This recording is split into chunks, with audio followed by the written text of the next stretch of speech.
Right, that's in there nice. Painted the bezel because it was bright blue and now it shouldn't stand out. Now anybody interested, this is one method to get bright clocks, because the Capri's renowned for having absolutely dim as shit clocks. So it's a LED strip of green LEDs.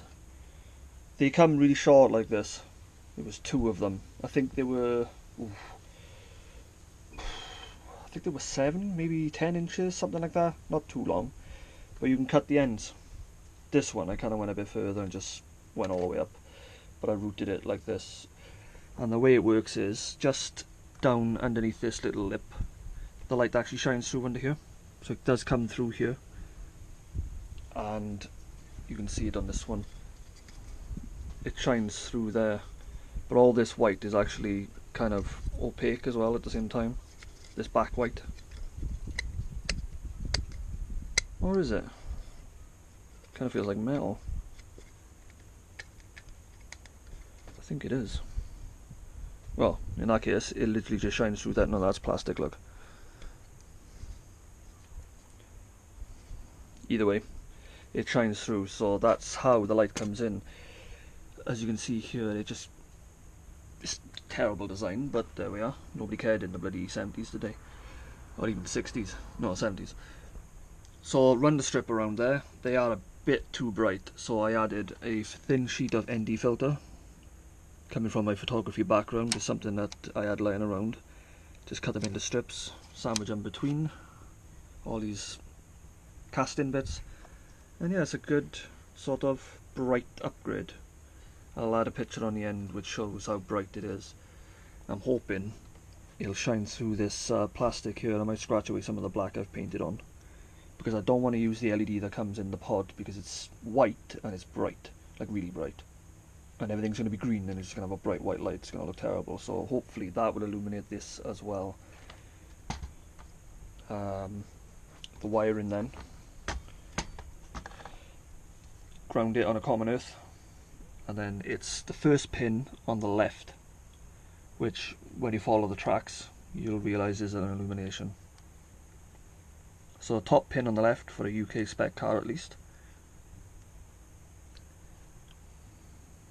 And you've got your super bright lights. Obviously green isn't necessarily your limit, you can go whatever you want, but I wanted to keep it OEM sort of look, so I kept it green. I mean, you can go anything. The white on the dials is what will glow, so you can literally do any colour and it should come up the colour that you've done. The needles would obviously change a little bit. You know, get your paints out, see what goes, mix your colours up. I've changed this because it goes with the sensor I've got, and I know it works. I'd love to do something about the fuel gauge, because it just never ever has worked. Any tips on that, I'd appreciate it. My father reckons that the ground on the back goes. I'll give it a bit of a clean up, but it just doesn't look like it's corroded in any way. I mean, it's all copper, so I can't see why it would go. And it looks fine on the track here. I believe it's the second one down on the left. So I believe it's my sender at the back of the tank. So I might just be limited here to the crappy old design. Yeah. That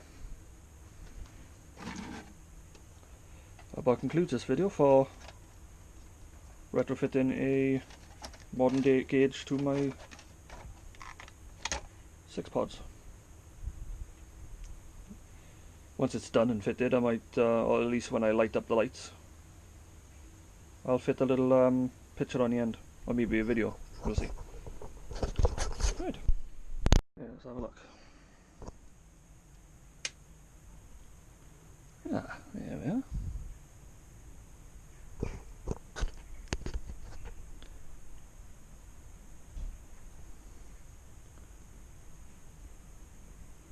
I got the door open, so it's not the full effect, but I'm quite happy with that.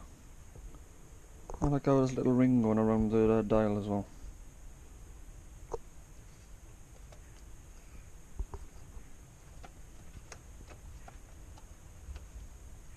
Yeah, that'll do me. Happy?